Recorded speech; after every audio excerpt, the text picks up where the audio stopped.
Good morning, good evening, and good afternoon to you all. From those down the road to the folks around the world. Welcome to something of an experiment. Now, this week I was sort of struggling to find something to talk to you about this week. So I was sort of racking my brains thinking, well, what can I talk about? Something based on my life, maybe something based on experience, I don't know. Then I was looking through my news feeds, listening to the radio, watching TV, and picking up on all these different sort of significant events that have been happening in the past month. And I thought, oh, hold on, what would be great would be somebody to tell me a little bit about the context behind what's going on, why these events in the past month have happened. And I picked out a series that are sort of the most significant, that have been sort of in the news a lot in this country, in the UK. And I'm going to be doing a series of 3-minute shorts within this video on a number of things. They may not all necessarily be linked together, but they're sort of contextual pieces. So without further ado, here is my 3-minute shorts on bits and pieces that have happened in the past month or so. So let's start at the beginning of the month. What have we got? In the English-speaking parts of the world, a lot of people chime in the new year by singing Auld Lang Syne, which roughly translate as long time since. Now this poem, this sort of song, was created by a Scottish poet named Robert Burns in 1788, published in a multi-volume series called The Scottish Musical Museum. Now, this series of books were a compilation of old songs, old traditional Scottish folk music, and new songs created by Robert Burns and his friend / editor of the museum, James Johnson, in order to preserve the music that Scottish had been long forgetting. Robert Burns is also celebrated as a man on the 25th of January, the sort of the anniversary of his birthday. And traditionally, people in Scotland will eat a family meal of haggis, neeps, and tatties.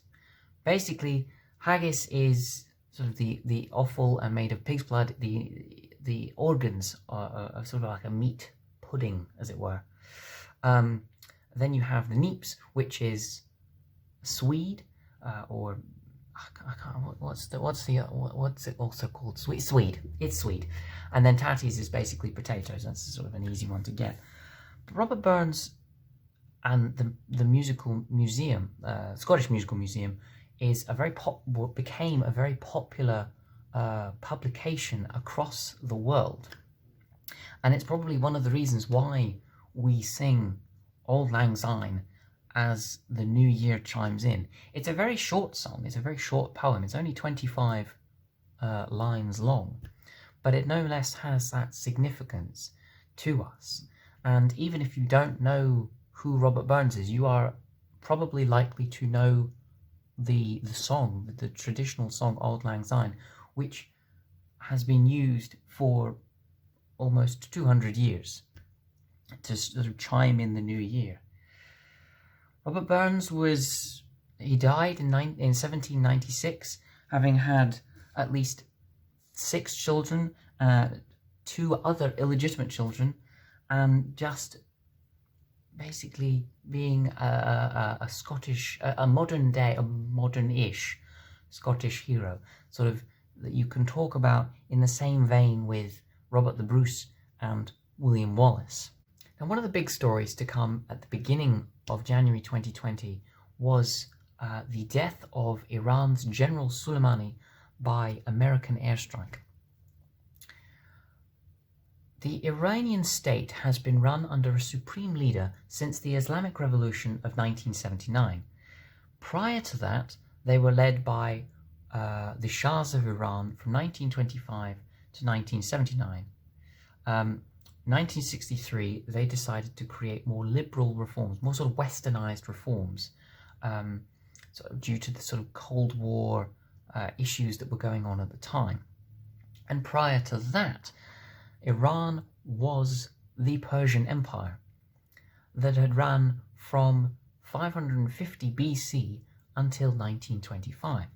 So you've got the Persian Empire for almost 2,000 years, then the Shahs of Iran from 25 to 79 with new sort of westernized liberal reforms, and then the Islamic Revolution of 1979, which created the modern-day Iranian state that we see today. Under the Ayatollahs in 1979, they faced the first problem from Iraq, who wanted to become the big global power in the Middle East, trying to annex the oil fields that Iran had to create this sort of assertion of dominance as a big power. Ironically enough, back in 1941, Iran was a tactical power play for the British and the Soviets during the Second World War in 1941, because the British wanted to utilize the oil fields of Iran to subsidize their own lack of resources. And the Soviets in Russia wanted to create a land bridge in order to gain access into the wider Middle East, as well as, Africa, and another doorstep into Europe. But returning to 1979, the Ayatollahs have faced the Iraq and won against the Iraqi forces, ending in 1988. And Iraq is a completely different story following that war. But Iran is now run since 1989 by the supreme leader Ali Khamenei, and one of the big things that has come from the state since 1989 is the the Iran nuclear deal, which a number of UN member states and Iran signed in order to curb the arsenal of nuclear weapons that Iran was producing. But obviously, since 2017, America has withdrawn their name from that list, and the Iranians are in sort of dispute as to where to proceed next. There is somewhat of an assumption that people in this country are obsessed with the royal family. And while there are people out there who are fixated on the day-to-day dealings of the royal family and have very strong opinions on sort of presentation and honour and all this sort of form that the royal family have, not everybody in this country is quite so obsessed. Recently, Prince Harry and Meghan Markle have decided to step back from royal duties in order to raise their child Archie over in Canada. This isn't the first time, however, that a royal has decided to step back from royal duties and go elsewhere. The Abdication Crisis of 1936 details the newly reigning king, Edward VIII, trying to marry and eventually marrying the American divorced actress Wallis Simpson. She was also a socialite as well. They had grown very close over the sort of years prior, and it was a question of duty versus love. Now, the Archbishop of Canterbury at the time, the one who presides over the Church of England and does all of these sort of ceremonies, did not like either the King, Edward VIII, or Wallis Simpson. And even the Prime Minister of the time did not like Edward VIII. But there were sort of other sort of political motivations. Edward VIII was very vocal about politics, and there was even suggestions that he was a Nazi sympathizer. But in 1936, the Abdication Crisis ruptured the royal family, and when Edward VIII decided to step back and move, I think they moved to Switzerland, and the new king came in, people were much more taken with this new king, George VI, who is the father of the reigning monarch at the moment, Elizabeth II. they were very much liked in sort of day-to-day life, and they withstood this crisis. They were integral to the morale of the Second World War. Queen Elizabeth was one of these. I think she was an engineer sort of in London. So they all did their bit for the war effort. And even George VI's wife was of sort of Scottish descendants and not a foreign royal. And so back in 1936, Edward left England and would eventually die in 1972, with Wallis Simpson going just another decade later. So this isn't the first time that Brits have had a tumultuous time with the royal family, but I think there is a sort of need to be considerate that back in the 30s it was a very different mindset, that we were probably, all sort of gripping as to what the royals would do, whereas today it's more liberal, it's more sort of forward thinking.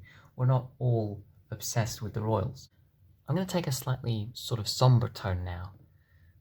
On January 27th, 1945, Soviet forces marched into Auschwitz-Birkenau and liberated the defining pillar of the German Nazi Holocaust.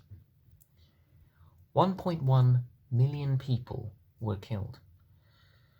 1.3 had been liberated. Not all of them were Jewish. A large proportion were, but there were Romani sects. There was also Soviet prisoners of war, as well as other minority groups that were placed in the camps, each with their own sort of patch to signify what they were at the camps. It's a mixture of about 40 different sort of separate little entity camps, a mixture of sort of labor camps, concentration camps, and extermination camps. Only 15% of all of the staff that worked there, that's about 800 people, were actually put on trial, and several of which were executed for their crimes, including the leader and mastermind of this camp, Rudolf Hess. Now, in the days and weeks sort of following this liberation, the Jews were being properly fed as they should have been, but due to the insufficient food and nutrients that they'd been getting, some of them died because they were of this sort of almost rush of food and sugar content that they were getting. It's tragic to sort of talk about this and to even hear about this, but I hope that you don't sort of skip ahead, because commemorating this event and celebrating the liberation is important for everybody to remember, so that things like this don't happen again.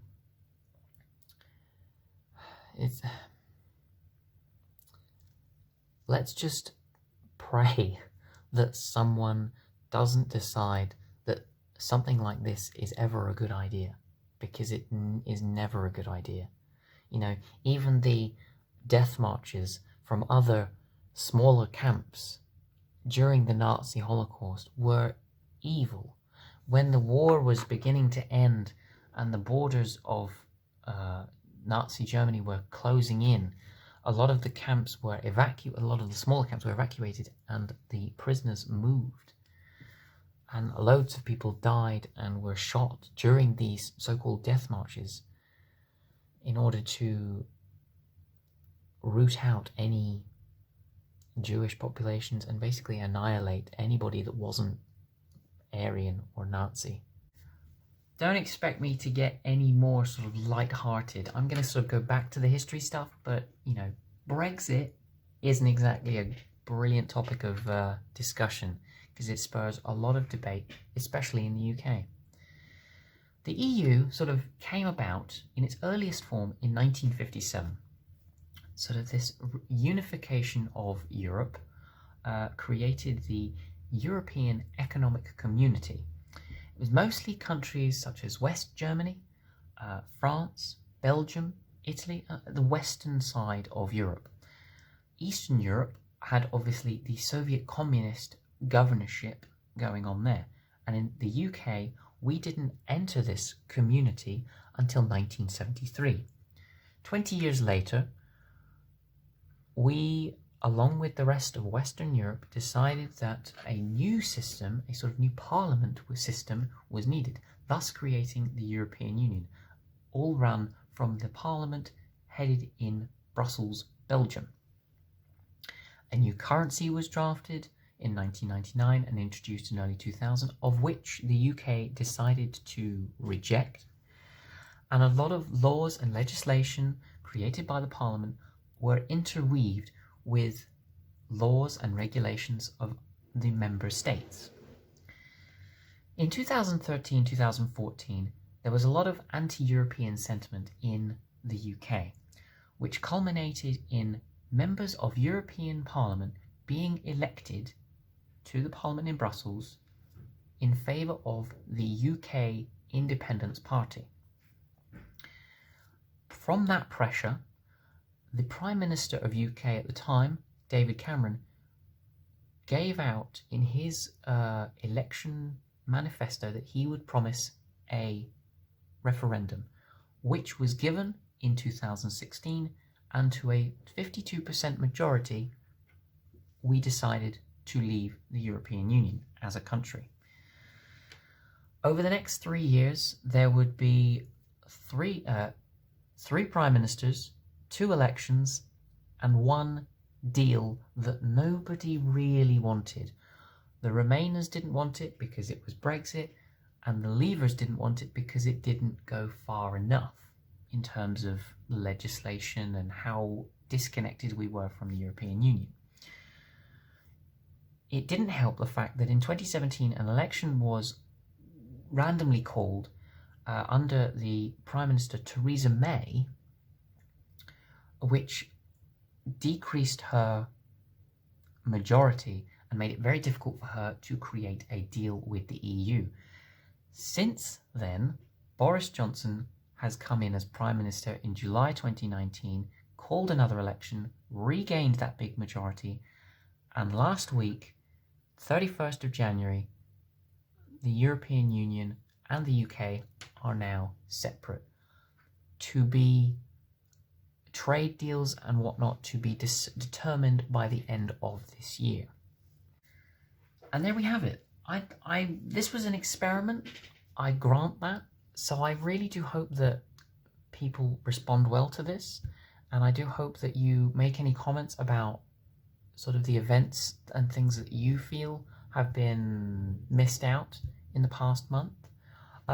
If you like this video, please do like it. Please click the little button. Click the little like button. Perhaps subscribe to the channel. I have a series looking back on the 2010s that I'll be conducting over the next few months. I also do sort of little day-to-day things, such little potted histories and sort of experiences from my volunteering side of things. So if you want to see all that, please do subscribe to the channel and click that notification bell in order to see everything that I upload. Also, I will be linking in the description my Facebook and Instagram accounts. So if I post anything up on there, that is sort of like the teaser place where I'll be sort of putting all my day-to-day stuff. And hopefully I will see you next week with another potted history of some description. Whatever that is, you'll just have to see. See you later.